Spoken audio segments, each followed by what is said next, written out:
for joining me today on Straight Talk with Tracey. I'm Tracey Masella, and I am joined today by some wonderful people that help us at Silver Hill every day. It is December and the season of giving, so I thought that we would be joined today by some of the wonderful volunteers that help us out in so many ways at the hospital. So thank you for joining us today. I am joined by Lisa Sheehan, Ian Sepos, and Doug Regaluth. Did I get that right, Doug? Regaluth, I'm sorry, okay. And these volunteers, as I said, work with our patients in all aspects of the hospital, and I'd like to spend some time hearing about what they do, giving back to the hospital and to the community. So Lisa, let's start with you. How did you get involved with Silver Hill? I heard that there was a program that they offer mindfulness and meditation, and I jumped at the chance.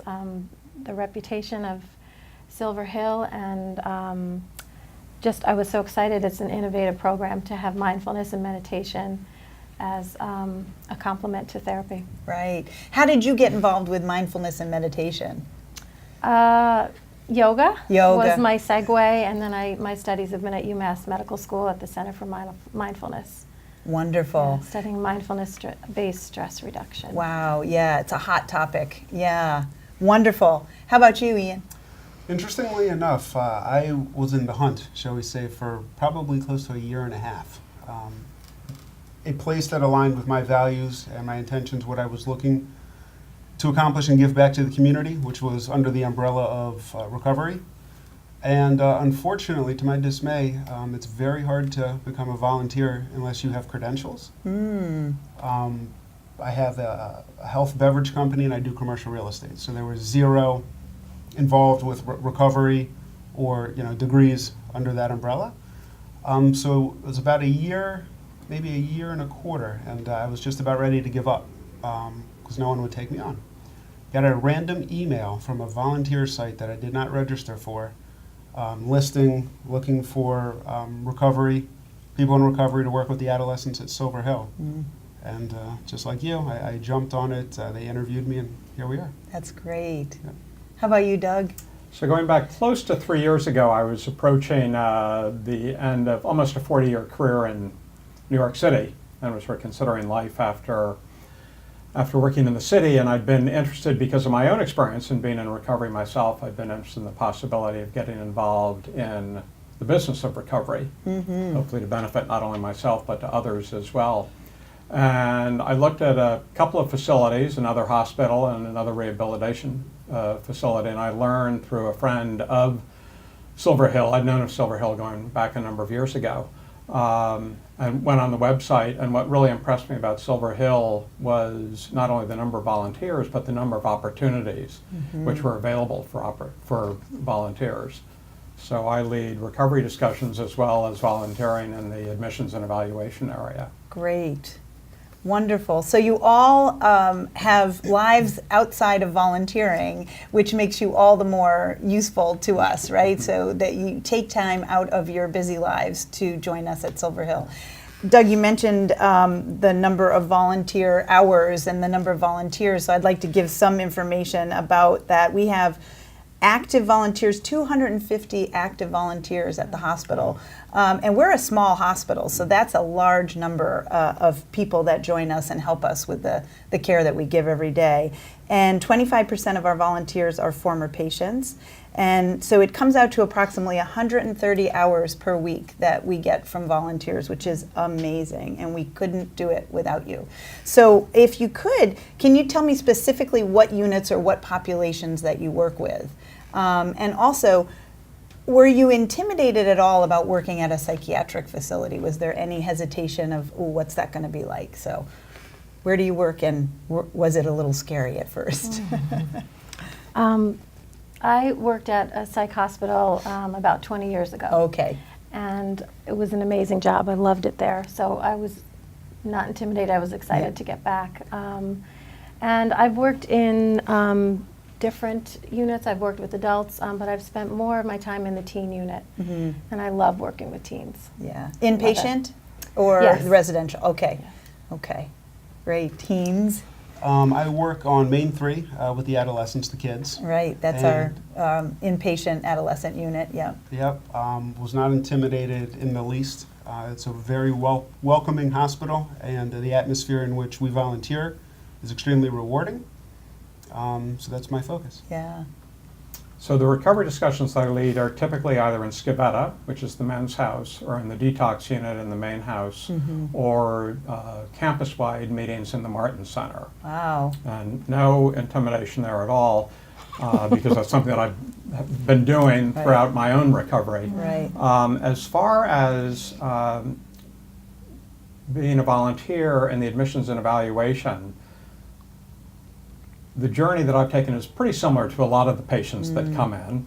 So there was no intimidation there. What I have found, though, has been probably more rewarding is the aspect of unpredictability. I never know who's going to walk through that front door. I never know what their mindset is going to be. We're the first stop they're making when That's they get to right. Silver Hill. And so it's more just being open to offer any support or reassurance as required. right, right.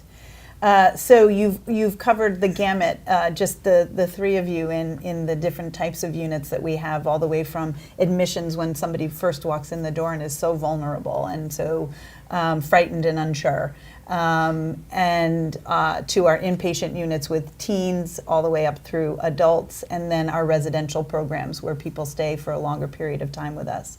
So that's great. I mean, that covers the gamut of the work that we do. Do any of you have a particular story that, working with a particular patient or a resident, that really struck you and said, wow, this is why I do what I do? Well, I think just from my standpoint, again, just that aspect of unpredictability. Most patients who come in with another family member, whether it's a child that may come in with their parents, may come in with a spouse. And one day a couple came in from Washington, D.C. with their 22-year-old daughter, and she was coming in for the addiction and co-occurring disorder program. And normally the family members will stay right through about 3 hours is what the whole admissions and evaluation takes. They normally stay for that whole time frame. This couple had to get back to Washington, D.C., so they left after about 15 or 20 minutes, and they were Wow. given the contact information, and I thought, well, this 22-year-old young lady is probably not going to have any interest in talking to someone who's almost 40 years older than she is. And right after her parents left, I turned and looked at her, and she said, could you sit down and tell me, how did you stop drinking? Wow. Which was just, it's what makes it all worthwhile. Yeah. Wow. Very rewarding. That's one of Very those fulfilling. moments that, Yep. yeah, changed a life. Yep. Yeah. Wow. How about you, Ian? The interesting part is every time I volunteer, it's usually a different group of kids, Right. which is part of the reward. I think, speaking from my heart, there wasn't a specific time or connection, but there has been days volunteering where you see and you feel that you really connect with the kids. Mm-hmm. Since I have no formal training, it almost puts me at an advantage. I talk about my personal experience. Mhm. I encourage the kids to get engaged. And I always leave time at the end for them to ask me appropriate questions, Mm-hmm. similar to the question that young lady asked you. How did you do it? Were you scared? Do you still struggle? Mm. And at the end of my volunteering, it's so much a selfish statement. I get more out of it than they do. And what I have found is I learn by teaching. Mm-hmm. So when I explain what I have done is when for me at least, it really sinks in. And when the kids genuinely are engaged and they thank you, that's the reward for me. Yeah, that's great. Thank you. How about you, Lisa? I think working with the teens, I remember after one session when one of the girls came up and just pulled me aside and asked me a question about how to kind of bring this into her everyday life. So I felt like something really clicked in there. It really resonated, and hopefully she was able to take something with her Mm-hmm. and apply it practically. That's great. Wonderful. Anything else you'd like to share about volunteering? This is the season of giving, so anything that words of encouragement that you could give to anybody watching that might want to get involved, how to make that leap? I think one of the most rewarding aspects for me is just the quality of staff, the quality of colleagues that I see at Silver Hill. One of the things that I really enjoy, and it may be reverse psychology, but most of the people I work with are a lot younger than I am. So working with people who are a lot younger makes me feel a little bit younger as well, and there's a lot of energy and enthusiasm. It was probably about 3 or 4 weeks ago. I was in admissions one day, and one of the staff members from Scavetta, the men's house, where I lead some recovery discussions, came over. He had an errand to run.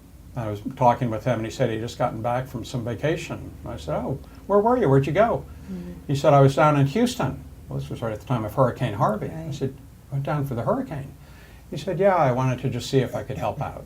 Wow. And that, when you think of all the people at Silver Hill, the common goal that they have is trying to help someone else out. They're trying to improve the quality of life for other people. And that's a pretty remarkable undertaking. So it's for me, it's been really something to be a part of that. That's great. Thank you for sharing that. Yeah. And for me, it's really just it's a win-win. You're putting good out in the world, in the universe, and obviously, karma comes back to you tenfold.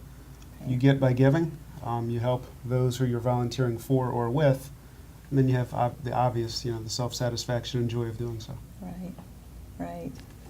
Yeah, I think you get so much more than you give, for sure. Definitely. And for me, just knowing that maybe I gave a teenager a new tool in their toolbox to deal with stress or anxiety is incredibly rewarding. I wish I had learned about mindfulness when I was younger. So I think it's fantastic that we're starting to bring it to younger people, and just incredibly rewarding. Yeah, great. Well, as a staff member at Silver Hill, we rely so heavily on our volunteers, and I can't thank you enough for being part of our community and for touching so many lives each and every day. So thank you for joining me. We'll be back with another volunteer, actually 2 volunteers, in just a moment. For 1 in 4 Americans, mental illness hits close to home. And since 1931, Silver Hill Hospital has also been close to home. For individuals and families facing the challenges of mental illness, Silver Hill offers a highly trained, compassionate staff that provides state-of-the-art care in a beautiful and private setting. If mental health issues hit close to home, remember, there's a world-class psychiatric hospital right in the neighborhood.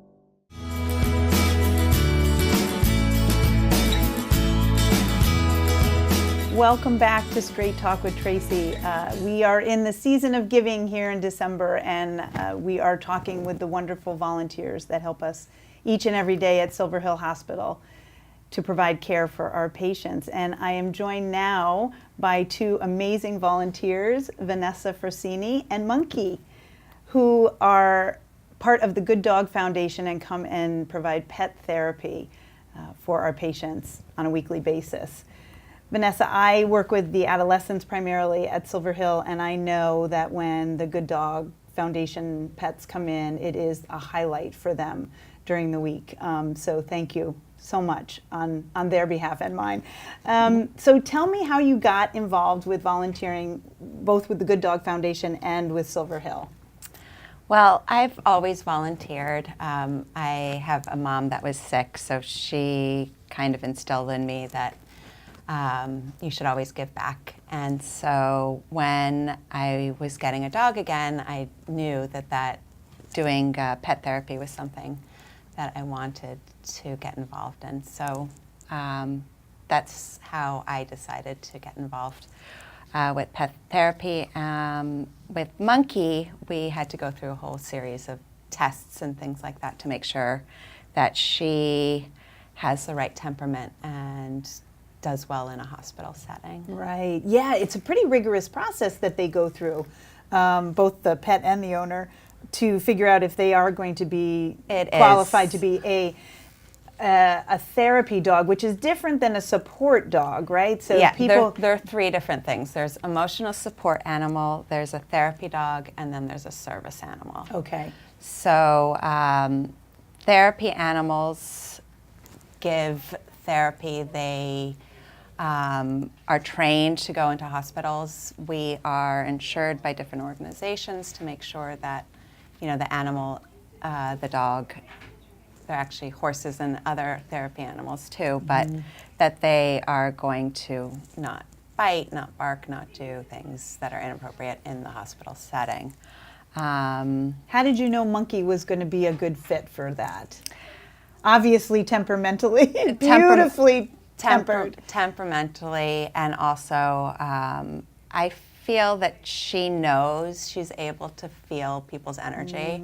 I feel like when we go into the setting, she knows exactly who needs her the most. Wow. She just will go into people's faces and lick their face. One of my favorite stories is when we come in, we sit in main house, we sit on the floor, and I can't tell you how many times I see people just throwing themselves on the floor, and I'm wondering how they're going to get up. Right. But they don't care. They see Monkey, and they just want to lie down and hug her, and they might have animals at home, and so it's really a nice thing to see for people just to relate to her and get all her love and It's amazing. And what's always striking to me on Pet Therapy Day is the range of pets that come in, mostly dogs, I think primarily dogs, but large dogs, small dogs, every we were there breed. yesterday with a larger dog, one of Monkey's friends that she likes going and volunteering there with. But people will see a little dog and say, I don't like little dogs, and then they'll fall in love. They'll see Monkey do her tricks, or she'll go up and give them a kiss or a paw, and she'll change their mind. That's right. Yeah. So we're going to show some of Monkey's tricks. Yes, we're talking about you. You fabulous thing, you. And some of the tricks that she does for the patients to entertain and to please and to bring some joy into their life. So yeah, it's the entertaining, it's that part of it, but then it's also just the comforting, and she really is, I call her my little Buddha. Like, she's just this little ball of energy that's happy all the time and giving off light and love, and people smile when they see her. So that to me is, you know, all the difference when people are in a place where they're looking for change and looking to get out of the situation that they're currently in. Right. So you said volunteerism has been a part of your life. Did you have any fears about going into a place like Silver Hill, a more not at all non-traditional hospital setting? Not at all. When I lived in Manhattan, I volunteered at Payne Whitney also and did art therapy there. So psychiatric hospital setting is something that I'm familiar with. And really, I feel like there's such a stigma, and it's really time for us to start making changes and it being okay to say that you went to Silver Hill. Right. Yes. Yes. Absolutely. So how often do you go, and how long do you stay with the patients? What's a typical volunteering day for you guys? So we go back and forth between Silver Hill and Norwalk Hospital every week. So we're there on Wednesdays every other week. And it depends. We either go to ACU, so that's about 45 minutes on that unit. That's our acute care unit, so yes, the highest level of care in the hospital. And then we also go to Main House. We go to the Martin Center for the outpatient. And we go to Main 3 to the adolescent unit, and K House, which is also now adolescent. I'm trying to think of. So I think those are the main. Yeah, you cover the whole hospital. Wow. And does Monkey get tired at all, or does she have boundless energy? She doesn't, but after about an hour, she's ready to go home and get her treat and go in the car. Yeah, yeah. But she's happy just to lie. You know, she'll go under the chair and just sort of take a time out and relax If she needs to. it. Yeah, yeah. So, any particular stories that you have? Anybody that has really been touched by Monkey? There's so many.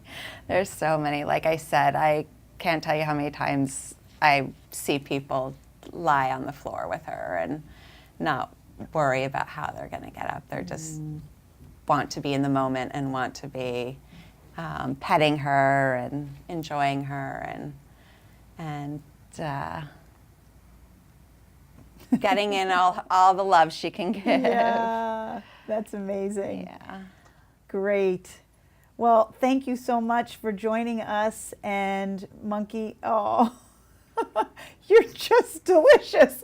I could sit here and spend the rest of my day with you. So I can absolutely. The other thing that we love doing is visiting with staff too. Oh, thank you. Yes. Yeah. I think we probably get a lot more smiles too when we see Petey and people that we know. Then Monkey knows, and she runs it, and she's so excited to see, people that she's been seeing for a long time, and it's also nice for you guys to. Yes. Yeah, it is. It's wonderful. I can't say enough about how grateful we are as staff members for the volunteers that we have, and four-legged, two-legged, but it's a really, really a tremendous gift that you give each and every week. So thank you very much. So we will be back next month with more Straight Talk with Tracey. Thank you so much for tuning in. We'll see you soon.